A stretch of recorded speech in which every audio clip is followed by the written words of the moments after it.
കൂടുമാ മരുപ്പച്ച തേടി തേടി ഉരുകും വേനൽ തീരങ്ങളിൽ. മരുപ്പച്ച തേടി തേടി ഉരുകും വേനൽ തീരങ്ങളിൽ.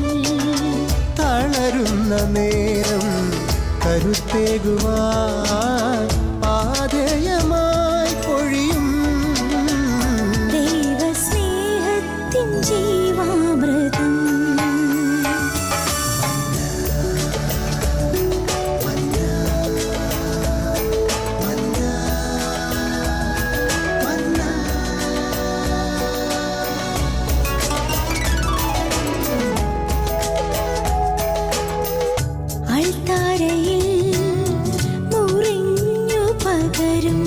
ആത്മയുഗത്തിൻ കൃപയായൊഴുകും അൾത്താരയിൽ മുറിഞ്ഞു പകരും. ആത്മയുഗത്തിൻ കൃപയായൊഴുകും വിശ്വസ്നേഹത്തിൻ ദൈവാമൃതം.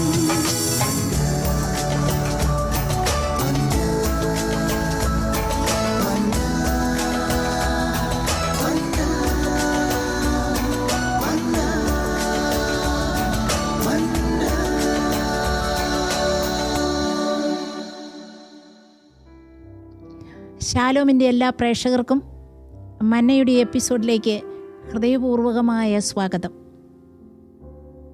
നമ്മുടെ എല്ലാ ക്രിസ്തീയ കുടുംബങ്ങളിലും തിരുഹൃദയ രൂപം പ്രതിഷ്ഠിക്കാറുണ്ട്, തിരുഹൃദയ പ്രതിഷ്ഠ നടത്താറുണ്ട്. പക്ഷേ അവിടെയുള്ള ഓരോ വ്യക്തിയെയും എങ്ങനെ അല്പം കൂടി നല്ല മനുഷ്യനാക്കാം എന്ന് സ്പന്ദിക്കുന്നത് കേൾക്കാറില്ലായിരിക്കാം. ആ വീടിനെ ഒരു സ്നേഹാഘോഷമാക്കാനുള്ള സജീവ സാന്നിധ്യമാണ് അവിടെയുള്ളത് എന്ന് മനസ്സിലാക്കുന്നില്ലായിരിക്കാം. ഒന്ന് കാതോർത്താൽ എങ്ങനെ ഇത്തിരി കൂടി നല്ല അച്ഛനാകാം, അമ്മയാകാം, ഭർത്താവാകാം, ഭാര്യയാകാം, മകനാകാം, മകളാകാം, അയൽക്കാരനാകാം എന്നൊക്കെ അവിടെ നിന്ന് കേൾക്കാം. ഓരോ ദിവസവും ചോദിച്ചാൽ അന്നന്നത്തെ ജ്ഞാനം പറഞ്ഞു തരും. വിളിച്ചാൽ കൂടെ വരും, ഒപ്പമുണ്ടെന്ന് ബോധ്യപ്പെടുത്തി തരും. ഇങ്ങനെ തിരുഹൃദയഭാവം തിരുഹൃദയ സംസ്കാരമായിട്ട് മാറുന്നത് നമുക്ക് കാണാം.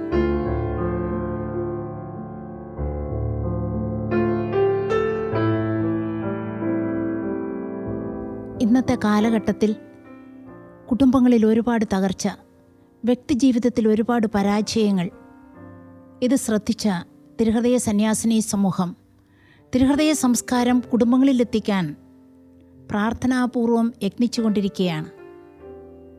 ഈ തിരുഹൃദയ സന്യാസിനി സമൂഹത്തിൻ്റെ പ്ലാറ്റിനം ജൂബിലി ആഘോഷിക്കുന്ന സമയം ഒരു പ്രസംഗവേദി. പ്രസംഗ മത്സരത്തിൽ പങ്കെടുക്കാനായി ഞാനും എത്തിയിരിക്കുക.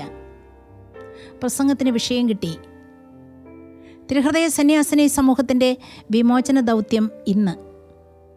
ഞാൻ ഒരു തരത്തിലും പ്രതീക്ഷിക്കാത്തൊരു വിഷയം. ഞടുങ്ങിപ്പോയി. എൻ്റെ മനസ്സ് ബ്ലാങ്കായി. 5 മിനിറ്റ് ഒരുങ്ങാൻ വേണ്ടി തന്നു, ഒന്നും മനസ്സിൽ വന്നില്ല. സ്റ്റേജിലേക്ക് കയറി അഭിസംബോധന ചെയ്തു. അന്ന് ആ സ്റ്റേജിൽ നിന്നുകൊണ്ട് ഞാൻ എൻ്റെ നെഞ്ചത്ത് കൈവച്ച് ഉറക്കെ പറഞ്ഞു, തിരുഹൃദയ സഭയുടെ വിമോചന ദൗത്യം എന്ന് പറയുന്നത് കണ്ണിൽ നോക്കാൻ പഠിക്കുകയാണ് എന്ന് ഞാൻ ഉറച്ചു വിശ്വസിക്കുന്നു എന്ന്. അത് എൻ്റെ മനസ്സിലേക്ക് ഒരു വലിയ ആത്മവിശ്വാസം ഉണർത്തുകയായിരുന്നു. അല്ല, അതൊരു വലിയ ചിന്തയുടെ ആവേശത്തിൻ്റെ ഭാഗമായി മാറുകയായിരുന്നു പിന്നീട്. ഇത് തന്നെയല്ലേ നമ്മൾ വിശുദ്ധ ബൈബിളിലും കാണുന്നത്. യേശു എല്ലാവരുടെയും കണ്ണിൽ നോക്കിയാണ് സംസാരിച്ചത്. പ്രത്യേകിച്ച് എടുത്തു പറയുകയാണെങ്കിൽ വിശുദ്ധ പത്രോസ് യേശുവിനെ തള്ളി പറഞ്ഞപ്പോഴും യേശു അവൻ്റെ കണ്ണുകളിലേക്ക് നോക്കി. അപ്പോഴാണ് അവന് പശ്ചാത്താപമുണ്ടായത്. ഇത് തന്നെ ഒരു മറ്റൊരു അനുഭവം പറയുകയാണെങ്കിൽ, ഒരു ധനികനായ യുവാവ് യേശുവിൻ്റെ അടുക്കിലേക്ക് വന്ന് രക്ഷ പ്രാപിക്കാൻ ഞാൻ എന്താണ് ചെയ്യേണ്ടതെന്ന് പറഞ്ഞ് മുട്ടുകുത്തി എന്ന് ചോദിക്കുന്ന രംഗമുണ്ട്. അതിൽ യേശു അവനോട് വ്യക്തമായിട്ട് പറയുന്നുണ്ട്, നീ കൽപ്പനകൾ പാലിക്കുക. അവൻ ഇപ്പോൾ പറയുന്നുണ്ട്, ഞാൻ കൽപ്പനകളെല്ലാം പാലിക്കുന്നു. അതിനുശേഷം യേശു ഒന്ന് അവനെ സൂക്ഷിച്ച് നോക്കിയെന്നാണ് പറയുന്നത്. ആ ഒരു നോട്ടത്തിൽ അവൻ്റെ കുറവിനെ കർത്താവ് വ്യക്തമായി കൊടുക്കുന്നുണ്ട്. നീ നിനക്കുള്ളതെല്ലാം, ഈ സമ്പത്തെല്ലാം നീ മറ്റുള്ളവർക്ക് കൊടുക്കുക, അങ്ങനെ പൂർണ്ണനാകാൻ വേണ്ടി. ആ ഒരു നോട്ടത്തിലൂടെ ആ അവൻ പോലും അറിയാത്ത കുറവിനെ യേശു ചൂണ്ടിക്കാണിച്ചു കൊടുക്കുന്നുണ്ട്. ഇതും ഒരു കണ്ണിൽ നോട്ടമായിട്ടാണ് എനിക്ക് തോന്നുന്നത്. തീർച്ചയായിട്ടും തീർച്ചയായിട്ടും. അതുപോലെ തന്നെയല്ലേ സിസ്റ്ററെ, നമ്മൾ സമരിയക്കാരി സ്ത്രീയുടെ കാര്യത്തിലും യേശു കണ്ണിലേക്ക് നോക്കി അവളുടെ ഹൃദയത്തിൻ്റെ അവസ്ഥ മനസ്സിലാക്കിയതും? തീർച്ചയായിട്ടും ഈ കണ്ണിൽ നോട്ടമാണ് തിരുഹൃദയത്തിൻ്റെ ഏറ്റവും വലിയ ശക്തമായ ശൈലി എന്ന് ഞാൻ വിശ്വസിക്കുന്നു. ഞാൻ ആലോചിക്കുകയാണ്, നമ്മൾ വിശുദ്ധ ബൈബിളിൽ കല്ലെറിയാനായിട്ട്, കൊല്ലാനായിട്ട് ജനക്കൂട്ടം മുഴുവനും വ്യഭിചാരത്തിൽ പിടിക്കപ്പെട്ട പാപിനിയായ സ്ത്രീയെ കൊണ്ടുവരുമ്പോഴുള്ള കർത്താവിൻ്റെ സമീപനം, എത്ര ഘോര പാപം ചെയ്ത വ്യക്തിയാണെങ്കിൽ പോലും ആ ഒരു ഭാഗം വായിക്കുമ്പോൾ നമുക്ക് ശരിക്കും ഓരോ വ്യക്തികൾക്കും ഒരു വലിയ പശ്ചാത്താപം ചിലപ്പോൾ തോന്നിപ്പോകും.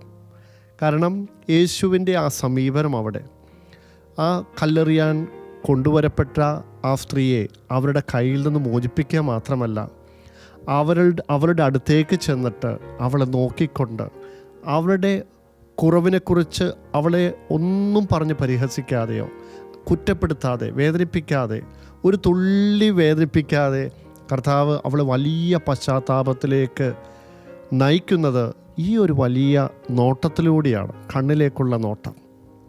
നിങ്ങൾക്കറിയുമോ, ഞാൻ മനിലയിൽ വെച്ചിട്ട് കൗൺസിലിംഗ് സൈക്കോളജി പഠിച്ചു. അതിനകത്ത് ഡോക്ടറേറ്റ് എടുത്തു എന്ന് ഞാൻ പറയാൻ കാരണം അത്രയേറെ അത് പഠിച്ചു. ഈ പഠനമെല്ലാം കഴിഞ്ഞ് യാത്രയാകുമ്പോൾ ഞങ്ങളുടെ ഒരു പ്രൊഫസർ യാത്രാവചനം ചൊല്ലിയത് എങ്ങനെയാണെന്നറിയോ? മക്കളെ, നിങ്ങൾക്കറിയുമോ, നിങ്ങളിപ്പം കുറേ പഠിച്ചു എന്ന് നിങ്ങൾക്ക് വിചാരമുണ്ട്. പക്ഷേ നിങ്ങൾ വീട്ടിൽ ചെല്ലുമ്പോൾ 4 പെട്ടി ഉണ്ടാക്കണം. 1, നിങ്ങൾ ഈ പഠിച്ചതെല്ലാം കൂടെ തൂത്തുവാരി ആ പെട്ടിക്കകത്തിട്ട് ഇട്ടിട്ട് പൂട്ടാൻ വേണ്ടി. മറ്റൊന്ന്, നിങ്ങളുടെ മുന്നിലേക്ക് ഒരു വ്യക്തിയെ ആരെങ്കിലും പറഞ്ഞു വിടുമ്പോൾ ആ വ്യക്തിയെക്കുറിച്ച് കുറേ കാര്യങ്ങൾ നിങ്ങളോട് പറയും. അതെല്ലാം മറ്റേ പെട്ടിക്കകത്തിട്ട് പൂട്ടണം. ഇനി നിങ്ങൾ കുറേ ബോഡി ലാംഗ്വേജിനെ കുറിച്ച് പഠിച്ചു. പക്ഷേ ഒരു വ്യക്തി നിങ്ങളുടെ മുന്നിൽ വരുമ്പോൾ ആ വ്യക്തിയിൽ നിങ്ങൾക്ക് ഓരോന്ന് കാണുമ്പോൾ തോന്നും, ആ ഓക്കെ അതൊന്നും ഓക്കെ അല്ല. കാരണം ആ വ്യക്തി വളരെ യുണീക്കാണ്. അതുകൊണ്ട് അതുമെല്ലാം ഒരു പെട്ടിക്കകത്തിട്ട് പൂട്ടണം. ഇനി നിങ്ങൾ കൗൺസിലിംഗ് നടത്താൻ വേണ്ടി ഇങ്ങ് വരുന്ന കുറേ സാഹചര്യത്തിൽ നിന്ന് നിങ്ങൾ കുറേ നിങ്ങളുടെ മനസ്സിൽ കൊണ്ടുവന്നിട്ടുണ്ടാവും പ്രീ ഓക്കുപേഷൻസ്. അത് 4ാമത്തെ പെട്ടിയിലും ഇട്ട് പൂട്ടണം. പക്ഷേ ഈ 4 കീയും നിങ്ങളുടെ പോക്കറ്റിൽ സൂക്ഷിക്കണം. എന്തിന്? സാഹചര്യം വരുമ്പോൾ എടുക്കാൻ. അപ്പം നിങ്ങൾ ചോദിക്കും, പിന്നെന്താ നമ്മൾ ആ കൗൺസിലിങ്ങിന് ചെയ്യണ്ടേന്ന്? ഒന്നേ ചെയ്യണ്ടു, ആ മനുഷ്യൻ്റെ, ആ വ്യക്തിയുടെ കണ്ണിലേക്ക് നോക്കുക, ഫോളോ ദ ഫീലിങ്സ്. ആ സമയം സത്യത്തിൽ ഞാൻ ഈശോയുടെ ഈ നോട്ടത്തിലേക്ക് എത്തി നിൽക്കുകയായിരുന്നു. സത്യം പറഞ്ഞാൽ പഠനം മുന്നോട്ട് പോകുമ്പോഴും കൗൺസിലിങ്ങിലെ പ്രാക്ടീസ് മുന്നോട്ട് പോകുമ്പോഴും ഒരു കാര്യം തിരിച്ചറിയുക, കൗൺസിലിംഗ് എല്ലാ തത്വങ്ങളും ഈശോയുടെ ഹൃദയഭാവങ്ങൾ തന്നെയാണ്. അതിനകത്ത് ഏറ്റവും പ്രധാനപ്പെട്ടത് കാൾ റോജേഴ്സ് പറയുക, unconditional availability, non judgemental attitude. Unconditional അവൈലബിലിറ്റിയും നോൺ ജഡ്ജ്മെൻ്റൽ ആറ്റിറ്റ്യൂഡും ഉണ്ടാകണമെന്നല്ല, be unconditional availability, be non judgemental attitude. അതൊരു വലിയ രഹസ്യമാണ്. എല്ലാം മറന്നിട്ട് ആ വ്യക്തിയെ വ്യവസ്ഥയില്ലാതെ സ്വീകരിച്ചുകൊണ്ട്, ആ വ്യക്തി ഒരു തെമ്മാടിയോ വാടക കൊലയാളിയോ വേശ്യയോ അതൊന്നും നമുക്ക് പ്രശ്നമല്ല. ആ വ്യക്തിയിലെ അമൂല്യതയിലേക്ക് മാത്രം കണ്ണുവെച്ച് ടൺ കണക്കിന് മണ്ണിങ്ങനെ കോരിക്കളഞ്ഞിട്ട് സ്വർണം തപ്പുന്നത് പോലെ ആ വ്യക്തിയുടെ ആ വിലപ്പെട്ട യാഥാർത്ഥ്യത്തിലേക്ക് മാത്രം കണ്ണുവെച്ചുകൊണ്ട് പോകാനാ കൗൺസിലിംഗ് പഠിപ്പിക്കുന്നത്. ബൈബിളിലും അതുതന്നെയാണ് കേൾക്കുന്നേ, ഈശോയ്ക്കും അതുതന്നെ പറയാനുള്ളൂ. അപ്പോൾ ഇത് ഏതൊരു മോശപ്പെട്ട വ്യക്തിയാണെന്ന് നമ്മൾ വിചാരിച്ചാലും ആ വ്യക്തിയുടെ ഉള്ളിൽ ഒരു നന്മയുണ്ടാകും. ഈ നന്മ കാണണം, അല്ലേ? തീർച്ചയായിട്ടും നമ്മൾക്ക് ആരെയും മാറ്റി നിർത്താൻ പറ്റില്ല. തീർച്ചയായിട്ടും. അതുകൊണ്ട് തന്നെയാണ് കൗൺസിലിങ്ങിൻ്റെ ഏറ്റവും വലിയ സ്കില്ലെന്ന് പറയുന്നത് എമ്പതിയാണ്. ഒരു വ്യക്തിയെ ആ വ്യക്തിയുടെ കണ്ണുകൊണ്ട് തന്നെ നോക്കിക്കാണുക, ആ വ്യക്തിയുടെ ഹൃദയഭാവത്തെ ആ ഹൃദയഭാവം കൊണ്ട് തന്നെ അറിയുക. ഈശോ അതാണ് കൃത്യമായി ചെയ്തതെന്ന് ബൈബിളിൽ ഉടനീളം തെളിവുകളുണ്ട്. എനിക്ക് തോന്നുന്നു പ്രത്യേകിച്ച് ഈ കഴിഞ്ഞ കരുണയുടെ വർഷത്തിൽ പ്രത്യേകിച്ച് ഇത് തന്നെയായിരുന്നു പാപ്പായിലൂടെയും പരിശുദ്ധാത്മാവ് നമ്മളോട് സംസാരിച്ചു കൊണ്ടിരുന്നത്. ആ എമ്പളം പോലും എന്നെ, ആ എമ്പളത്തിൽ ഏറ്റവും ആകർഷിച്ചത് എന്നെയല്ല, ഒരുപക്ഷെ ലോകത്തിലെല്ലാവരെയും ആകർഷിച്ചത് അതായിരിക്കണം. 3 കണ്ണുകൾ മാത്രമായ എമ്പളത്തിൽ അത് വളരെയേറെ അർത്ഥപൂർണമായിരുന്നു. ഒരു ദിവസം തൃശ്ശൂർ റെയിൽവേ സ്റ്റേഷനിൽ ട്രെയിൻ നിന്നു. ഞാൻ പുറത്തേക്ക് നോക്കി, നന്നായി ദാഹിക്കുന്നുണ്ട്. ഒരു കുപ്പി വെള്ളം കിട്ടിയിരുന്നെങ്കിൽ എന്ന് ഞാൻ ആഗ്രഹിച്ചു. പക്ഷേ ട്രെയിൻ വിടുമോ എന്ന് എനിക്ക് പേടിയായി. ഞാനിങ്ങനെ നോക്കുമ്പോൾ ഒരു കൊച്ചു യൂത്ത് അവിടുന്ന് പെട്ടെന്ന് ഓടി വന്ന് എന്നോട് ചോദിച്ചു, സിസ്റ്ററിന് വെള്ളം വേണോ, ചായ വേണോ? എങ്ങനെ അവൻ എൻ്റെ ഹൃദയം വായിച്ചു എന്നുള്ള സന്തോഷത്തോടെ ഒരു കുപ്പി വെള്ളം മേടിച്ചു തരുമോ എന്ന് ഞാൻ ചോദിച്ചു. അവൻ ഓടിച്ചെന്ന് വെള്ളം മേടിച്ചു കൊണ്ടുവന്ന് ട്രെയിനിലേക്ക് കയറി എനിക്ക് കൊണ്ടുതന്നു. എൻ്റെ അടുത്തിരുന്ന് വർത്തമാനം പറയാൻ തുടങ്ങി. അപ്പം ഞാൻ അവനോട് ചോദിച്ചു, എങ്ങനെ നീ അറിഞ്ഞു എനിക്ക് വെള്ളം വേണമെന്ന്? അതെ, ഞാനൊരു ജീസസ് യൂത്താ എന്ന് വളരെ അഭിമാനത്തോടെ അവൻ എൻ്റെ കണ്ണിൽ നോക്കി പറഞ്ഞു. ഒരു ജീസസ് യൂത്താണ് എന്നുള്ള ഒരു അവസ്ഥ അല്ലെങ്കിൽ ആ ഒരു അഭിമാനം ഹൃദയത്തിൽ സൂക്ഷിക്കുക മാത്രമല്ല, അത് ചെയ്യുന്നതിലൂടെ അവനത് പറയുക മാത്രമല്ല, അത് പ്രകടമായി കമ്മ്യൂണിക്കേറ്റ് ചെയ്യുകയും ചെയ്തപ്പോൾ എനിക്ക് വലിയ സന്തോഷം തോന്നി. ഞാൻ ഓർത്തു, ദൈവമേ, ഇതല്ലേ ഈ തിരുഹൃദയ സംസ്കാരം അല്ലെങ്കിൽ ഈശോയുടെ ഭാവമൊക്കെ നന്മയാണ്. നമ്മളൊക്കെ നന്മ ഒത്തിരി ചെയ്യാറുണ്ട്. പക്ഷേ ആ നന്മ ഇങ്ങനെയൊന്ന് ബോധപൂർവം ചെയ്യുകയും അത് ഹൃദയത്തിൽ സൂക്ഷിക്കുകയും മറ്റുള്ളവരോട് കമ്മ്യൂണിക്കേറ്റ് ചെയ്യുകയും ചെയ്യുമ്പോൾ എന്തൊരു സുഖമാണ് കേൾക്കാൻ. സിസ്റ്റർ ഇത് പറഞ്ഞപ്പോൾ ഞാനൊരു കാര്യം ഓർക്കുകയാണ്. അപ്പം ഞാനൊന്ന് സുഖമില്ലാതെ കിടക്കുന്ന സമയത്ത് എൻ്റെ മക്കൾ എനിക്ക് അടുക്കളയിലൊന്ന് പാത്രം കഴുകി തരിക, തുണി വിരിച്ചിടുക, വീട് വൃത്തിയാക്കുക, ഇതൊക്കെ ചെയ്ത് കഴിയുമ്പം അത് ഞാൻ അവരൊന്ന് കെട്ടിപ്പിടിച്ച് നല്ലതായി മോളെ എന്ന് പറയുന്നതും ഇതൊരു തിരുഹൃദയ സംസ്കാരത്തിൻ്റെ ഭാഗമല്ലേ? ഇതാണ് തിരുഹൃദയ സംസ്കാരം. ഇതാണ് ഈശോ പറഞ്ഞ ജീവൻ്റെ തുടിപ്പ്. നിങ്ങൾക്ക് ജീവനുണ്ടാകാൻ, അത് സമൃദ്ധമായിട്ടുണ്ടാകാനാണ് ഞാൻ വന്നിരിക്കുന്നത് എന്ന് പറഞ്ഞത്. ആ ജീവൻ ഇവിടെ തുടിക്കുക. സിസ്റ്റർ ഇത് പറഞ്ഞപ്പോഴാണ് ഒത്തിരി കാര്യങ്ങൾക്ക് ഞങ്ങൾക്ക് മനസ്സിലാകുന്നത്. നമ്മൾ പലപ്പോഴും അറിയാതെയാണ് ചെയ്യുന്നതെങ്കിലും ഇതും തന്നെയാണ് ഈശോ പഠിപ്പിച്ചതെന്ന്.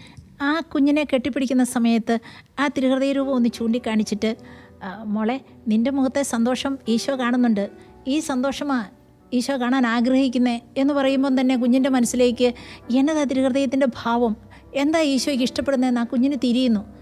ഞാൻ സിസ്റ്റർ ഇത് പറഞ്ഞപ്പോൾ ഞാൻ ഓർക്കുകയാണ്, ഞാൻ എൻ്റെ അമ്മച്ചിയെ ഓർക്കുക. ശരിക്കും പറഞ്ഞു കഴിഞ്ഞാൽ അറിഞ്ഞാണോ അറിയാതെയാണോ എന്നറിയില്ല, ഈ തിരുഹൃദയ സംസ്കാരം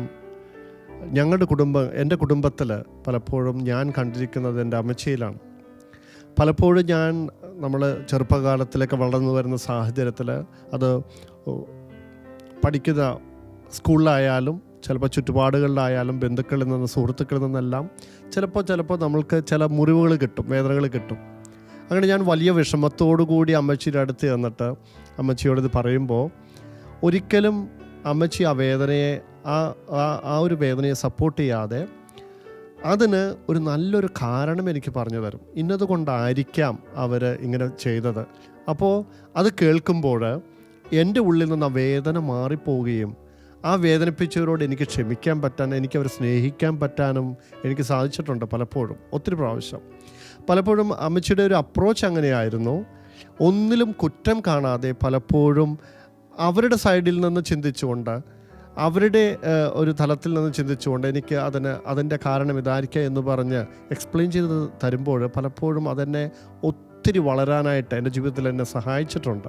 അപ്പോൾ ശരിക്കും പറഞ്ഞാൽ സിസ്റ്റർ പറഞ്ഞ ആ തിരുഹൃദയ സംസ്കാരം ഞങ്ങളുടെ കുടുംബത്തിൽ ചെറുപ്പത്തിലേ തന്നെ അത് അമ്മച്ചിയിൽ എനിക്ക് കാണാൻ സാധിച്ചിട്ടുണ്ടായിരുന്നു. ആൻസൺ, ഈശോയുടെ ഹൃദയത്തിൻ്റെ വലിയൊരു മഹത്വമാണ് എല്ലാത്തിനെയും പോസിറ്റീവായിട്ട് കാണുക. അതാ ഈശോ ഏറ്റവും കൂടുതൽ ആഗ്രഹിച്ചതെന്നും എനിക്ക് തോന്നുന്നു. നമ്മളൊക്കെ ആരാന്ന് ഈശോയ്ക്ക് നന്നായിട്ടറിയാം. പക്ഷെ നമ്മുടെ മുഖത്ത് നോക്കി ഈശോ എന്താ പറഞ്ഞേ? നീ ഭൂമിയുടെ ഉപ്പ, നീ ലോകത്തിൻ്റെ വെളിച്ചമാണെന്ന്. ഈശോ അതേ കാണുന്നുള്ളൂ, ഈശോ അതേ ശ്രദ്ധിക്കുന്നുള്ളൂ എന്ന് നമുക്ക് തോന്നിപ്പോവും. അപ്പം നമ്മുടെയൊക്കെ വീടുകളിൽ ഇങ്ങനെ കുറ്റങ്ങളുണ്ട്, കുറവുകളുണ്ട്, വിഷമങ്ങളുണ്ട്. പക്ഷേ അതിനേക്കാളെല്ലാം ഉപരിയായിട്ട് അവിടെ കാണുന്ന നന്മ ഒന്ന് കണ്ടാൽ മാത്രം പോരാ, അതൊന്ന് പറഞ്ഞൊന്ന് ആഘോഷിക്കാൻ, അതിലൊന്ന് പ്രോത്സാഹിപ്പിക്കാൻ നമ്മൾ സമയമെടുത്താൽ, അങ്ങനെയൊന്ന് ആഗ്രഹിച്ചാൽ അത് തിരുഹൃദയ സംസ്കാരത്തിൻ്റെ ഒരു പൾസാണ്, അതൊരു ജീവൻ്റെ തുടിപ്പാണ്. ഇത് ഈ ഒരു അനുഭവം തന്നെ സുവിശേഷത്തിൽ നമ്മൾ കടന്നു പോകുമ്പോൾ പത്രോസിൻ്റെ മുഖത്ത് നോക്കി യേശു പറഞ്ഞു, നീ എന്നെ തള്ളി പറയും. അതിൽ സൂചന കൊടുത്തു, മുന്നറിയിപ്പ് കൊടുത്തു. എന്നിട്ട് പോലും മറ്റുള്ളവരുടെ മുമ്പിൽ യേശുവിനെ തള്ളി പറഞ്ഞു. ഈ തള്ളി പറഞ്ഞ പത്രോസിനെ കടൽ തീരത്ത് വെച്ച് യേശു കാണുമ്പോൾ ഈ തള്ളി പറഞ്ഞതിന് ദേഷ്യമോ കുറ്റപ്പെടുത്തലോ ഓർമ്മപ്പെടുത്തലോ ഒന്നുമില്ലാതെ അവനോട് അവൻ്റെ മുഖത്ത് നോക്കി ഒന്നേ ചോദിക്കുന്നുള്ളൂ, നീ എന്നെ സ്നേഹിക്കുന്നുണ്ടോ? ഇതും ഈ സംസ്കാരം തന്നെയാണ്. തീർച്ചയായിട്ടും തീർച്ചയായിട്ടും. നമ്മളെ കുറച്ചും കൂടെ ഇങ്ങനെ ആഴത്തിലേക്ക് ചിന്തിച്ചാൽ ഒരു കുഞ്ഞു പുഞ്ചിരി പോലും ഇതിൻ്റെ ഭാവമായിട്ട് മാറും. വാടിത്തളർന്ന് കളിച്ച് ഓടിയെത്തുന്ന കുഞ്ഞിനെ അമ്മ ഇങ്ങനെ സാരിത്തുമ്പും കൊണ്ട് ആ മുഖം ഒന്ന് തുടയ്ക്കുമ്പം തന്നെ അതൊരു ജീവൻ്റെ സംസ്കാരമാണ് അവിടെ. തീർച്ചയായിട്ടും ഞാൻ ആലോചിക്കുകയാണ്, ഒത്തിരി പേര് പങ്കുവയ്ക്കുന്നത് പലപ്പോഴും എന്നെ ഒന്ന് കേൾക്കാനായിട്ട് ഒരു ചെറിയൊരു സിസ്റ്റർ പറഞ്ഞതോടുകൂടി ഒരു ചെറിയൊരു പരിഗണന. പ്രത്യേകിച്ച് ഞാനിപ്പോൾ ഓഫീസ് കഴിഞ്ഞ് ഞാൻ വീട്ടിൽ വരുന്ന സമയത്ത് ഞാൻ വന്നു ക്ഷീണിച്ച് അവശനായിട്ടാണ് ഞാൻ വരുന്നത്. പക്ഷേ ആ സമയത്ത് ഒരു ഗ്ലാസ് ചായ അവിടെ തയ്യാറായിട്ടില്ല എങ്കിൽ ഒരുപക്ഷെ എൻ്റെ ഭാര്യ അത് മനഃപൂർവ്വം ചെയ്യില്ല, ഞാൻ വരുന്നുണ്ടെന്ന് അറിഞ്ഞിട്ട് ചായ തയ്യാറാക്കി വെക്കാത്തതാണ് എന്ന് ഞാൻ ഒരിക്കലും കരുതുന്നില്ല. ആ സമയത്ത് ചായ എന്തുകൊണ്ട് ഉണ്ടാക്കിയില്ല എന്ന് ദേഷ്യപ്പെടുന്നതിന് പകരം എന്തുകൊണ്ടാണ് എൻ്റെ ഭാര്യയ്ക്ക് ചിലപ്പോൾ ഒരു വയ്യായികയായിരിക്കാം, ചിലപ്പോൾ ഒരു തലവേദനയായിരിക്കാം, ചിലപ്പോൾ ഏതെങ്കിലും തരത്തിലുള്ള ശാരീരിക അസ്വസ്ഥതകളായിരിക്കാം, അത് എന്താണ് എന്ന് ശ്രദ്ധിക്കാനും അതെന്താണെന്ന് കണ്ടെത്തി അതിൽ അവളെ ആശ്വസിപ്പിക്കാനായിട്ടും ഞാൻ ശ്രമിക്കുമ്പോഴാണ് എനിക്ക് തോന്നുന്നു ആ ഒരു തിരുഹൃദയ സംസ്കാരം എനിക്കെൻ്റെ കുടുംബത്തിൽ പ്രതിഫലിപ്പിക്കുവാൻ, എൻ്റെ ഭാര്യയിലേക്ക് പകർന്നു കൊടുക്കാനായിട്ട് അങ്ങനെ ഒരു അപ്രോച്ചിലൂടെ ചിലപ്പോൾ സാധിച്ചേക്കാം. തീർച്ചയായിട്ടും. ഞാൻ കൗൺസിലിങ്ങിൽ വന്ന ഒരു സംഭവം എൻ്റെ ഓർമ്മയിലുണ്ട്. ഒരു യുവാവ് ഓഫീസിൽ നിന്ന് എപ്പോഴെങ്കിലും വൈകി വന്നാൽ അവരുടെ വീടിൻ്റെ വലിയ വാതിൽ പയ്യെ തുറന്നു പോകും. എന്ന് പറഞ്ഞാൽ ഭാര്യ പ്രകോപിതയായിട്ട് ആ വാതിലിൻ്റെ പുറകിലുണ്ടാകുമെന്ന്. അവൾ പ്രകോപിതയായിട്ടാണ് നിൽക്കുന്നത് എന്നുള്ള ഒരൊറ്റ ചിന്ത കൊണ്ട് തന്നെ ഇവൻ അരിശം കയറും. അവനങ്ങ് ചെന്നിട്ട് ഷർട്ട് ഊരി മാറ്റി എറിഞ്ഞിട്ട് പെട്ടെന്ന് ടിവിയുടെ റിമോട്ട് എടുത്ത് അവിടെ ഇരിക്കും. അതൊരു പ്രതികാരം ചെയ്ത. ഇത് കാണുന്ന ഭാര്യ കൂടുതൽ പ്രകോപിതയായി അവിടെ ചില നാടകങ്ങൾ സൃഷ്ടിക്കുമത്രേ. പക്ഷേ ഒരു ദിവസം ചില പ്രത്യേക കാരണങ്ങളാൽ തീരുമാനത്തിലേക്കെത്തി ഈ വീട്ടിൽ ഈ കലാപങ്ങൾ ഒഴിവാക്കാൻ ഏറ്റവും നല്ല കാര്യം എന്തെന്ന് ചിന്തയുമായിട്ട് വന്ന അവൻ ബൈക്ക് കുത്തി നിർത്തുമ്പോൾ തന്നെ മനസ്സിനെ ഒന്ന് ശാന്തമാക്കി. എന്നിട്ട് അവൻ ഓർത്തു, എന്തുകൊണ്ട് എനിക്കൊന്ന് വ്യത്യസ്തമായിട്ട് ഇത് ചെയ്തുകൂടാ? അവൻ കയറി വന്നപ്പോൾ അറിയാം വൈകിയാണ് വരുന്നത്, ഒന്ന് വിളിച്ചറിയിച്ചിട്ട് പോലുമില്ല. അതുകൊണ്ട് ഭാര്യ വളരെ പ്രകോപിതയായിരിക്കുമെന്ന്. അതുകൊണ്ട് തന്നെ വാതിൽ തുറക്കുമ്പോഴേ പിന്നിൽ നിൽക്കുന്ന ഭാര്യയുടെ അടുത്തേക്ക് സാവകാശം ചെന്നു.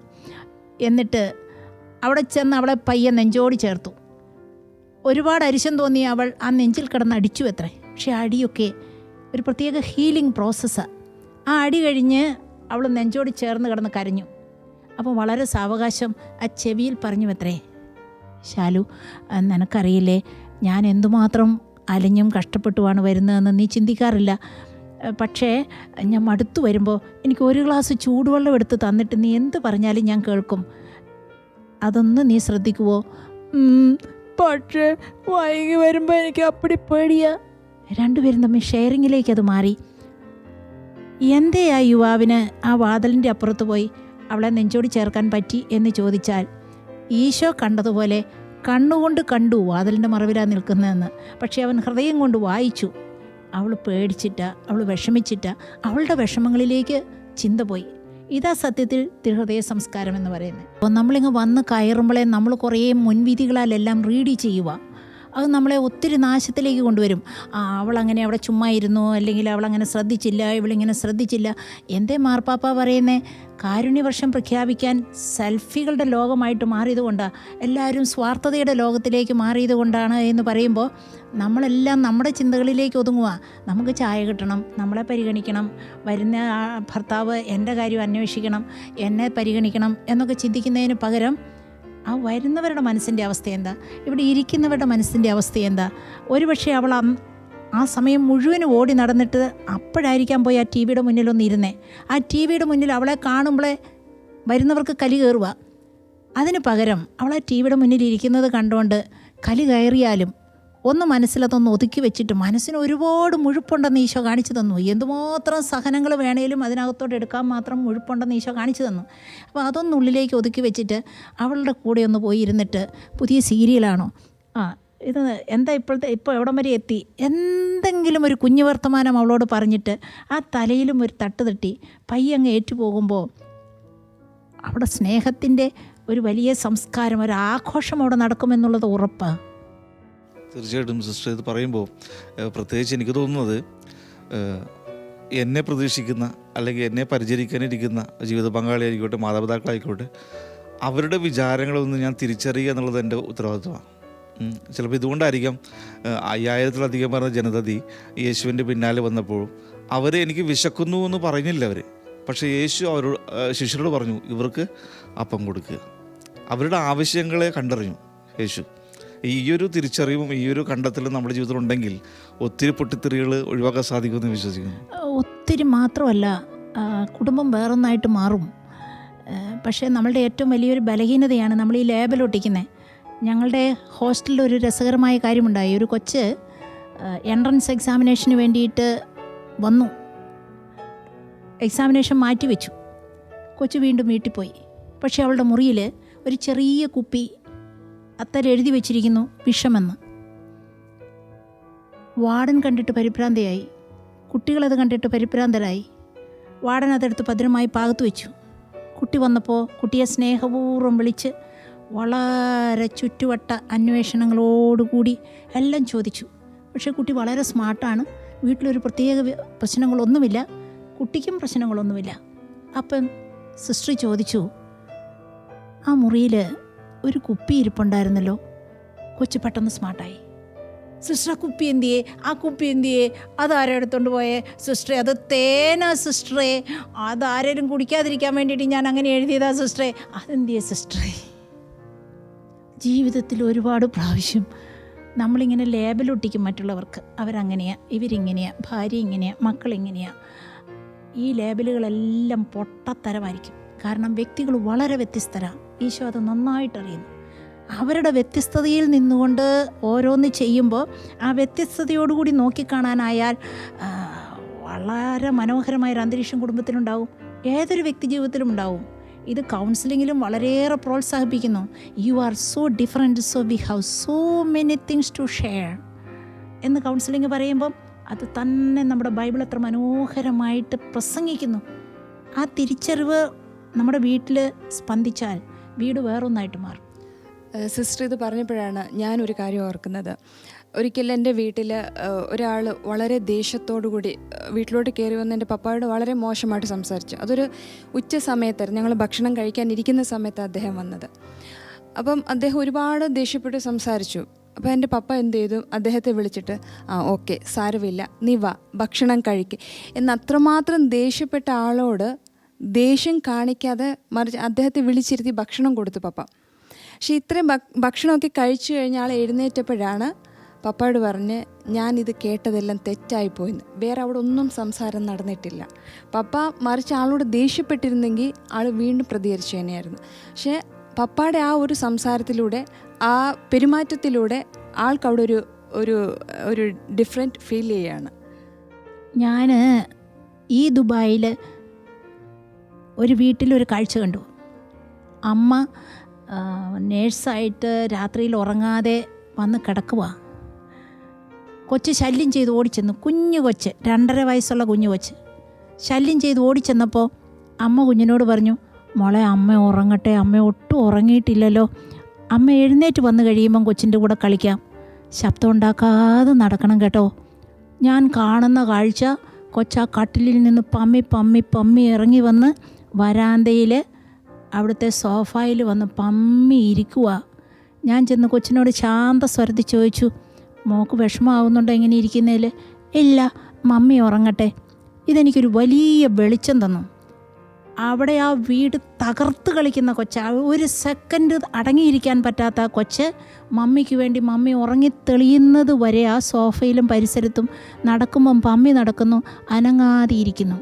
നമ്മുടെ എല്ലാ മനുഷ്യ മനസ്സിൽ ഈ നന്മ മുഴുവൻ നിറഞ്ഞിരിപ്പുണ്ട്. ഈ കുഞ്ഞിനെ ആര് പഠിപ്പിച്ചു? ഇത് നന്മ നിറഞ്ഞിരിപ്പുണ്ട്. അത് നന്മയുടെ ഒരു കൂമ്പാരമാണ് നമ്മുടെ എല്ലാ മനസ്സ്. ഈ നന്മയെ പ്രഫുല്ലമാക്കിയെടുക്കുക എന്നുള്ളതാണ് നമ്മുടെ ഉത്തരവാദിത്വം. അതിനാണ് തിരുഹൃദയ സംസ്കാരം നമ്മളോട് എപ്പോഴും ആഹ്വാനം ചെയ്യുന്നത്. നമ്മളിലെ ദൈവികത, നമുക്കൊക്കെ അറിയാം നമ്മുടെ ഉള്ളിൽ ത്രിത്വം വസിക്കുന്നു, ദൈവികത വസിക്കുന്നു. അതിൻ്റെ ഉള്ളിൽ ശാന്തിയാണ്, സമാധാനമാണ്, സ്വച്ഛതയാണ്. ഇതെല്ലാം അടിത്തട്ടി കിടക്കുക. പക്ഷേ പൊട്ടിത്തെറിച്ചും ചൂടായും സ്വാർത്ഥത നോക്കിയും അഹങ്കരിച്ചുമൊക്കെ നമ്മളിലെ ഈ മൃഗീയഭാവം, ജന്തുഭാവം നമ്മളും അറിയാതെ വളർത്തുന്നു, സാഹചര്യവും വളർത്തുന്നു.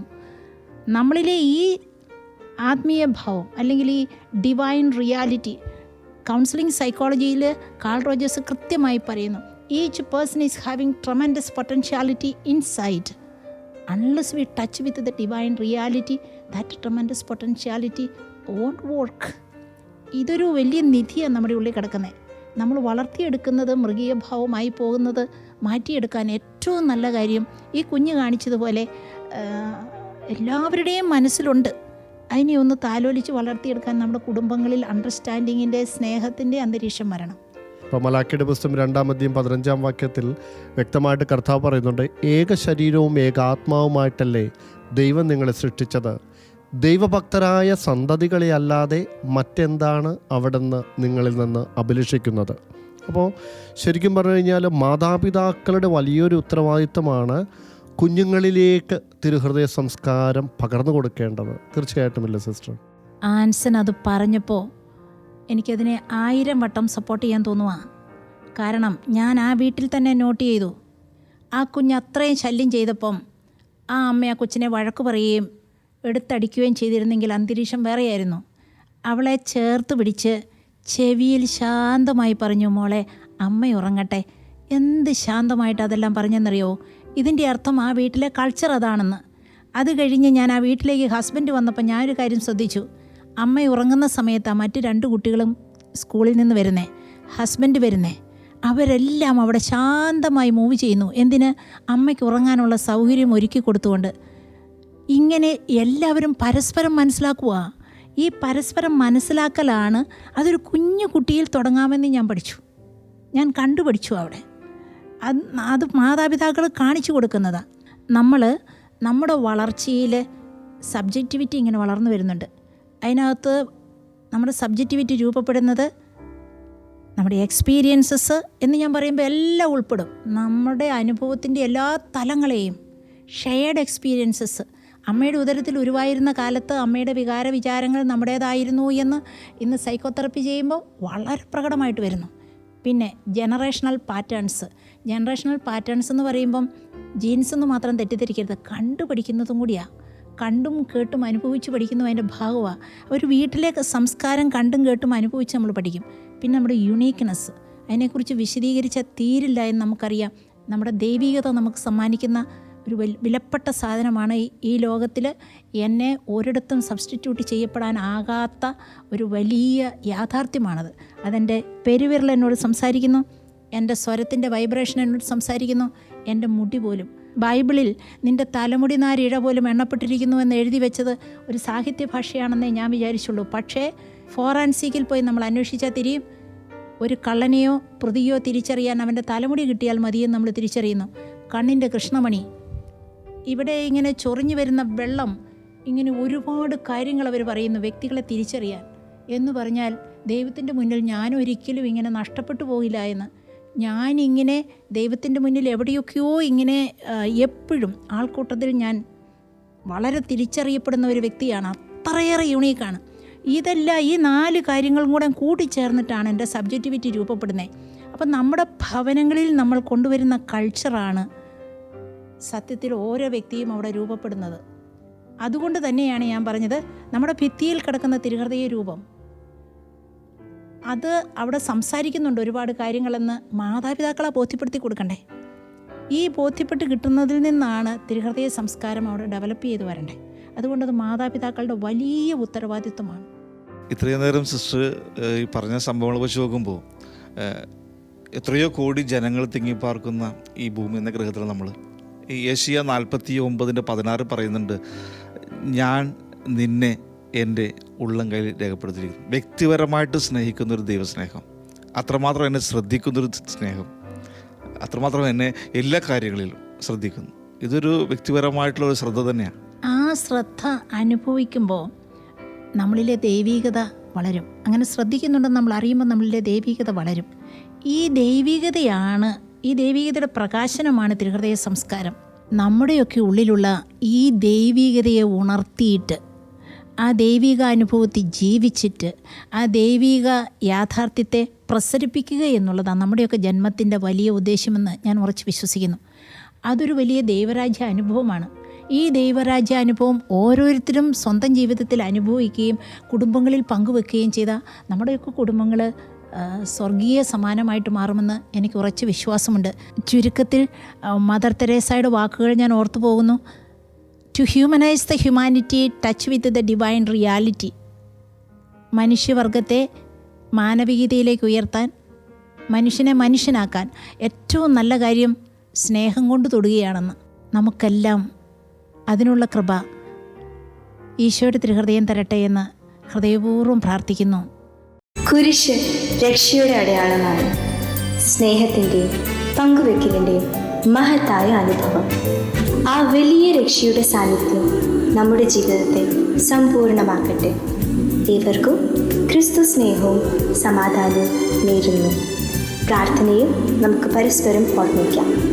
നിങ്ങളുടെ അഭിപ്രായങ്ങളും നിർദ്ദേശങ്ങളും ഞങ്ങളെ അറിയിക്കാൻ മറക്കരുത്. eldroyvision.uae@gmail.com. വിശ്വസ്നേഹത്തിൻ്റെ വാമൃതം.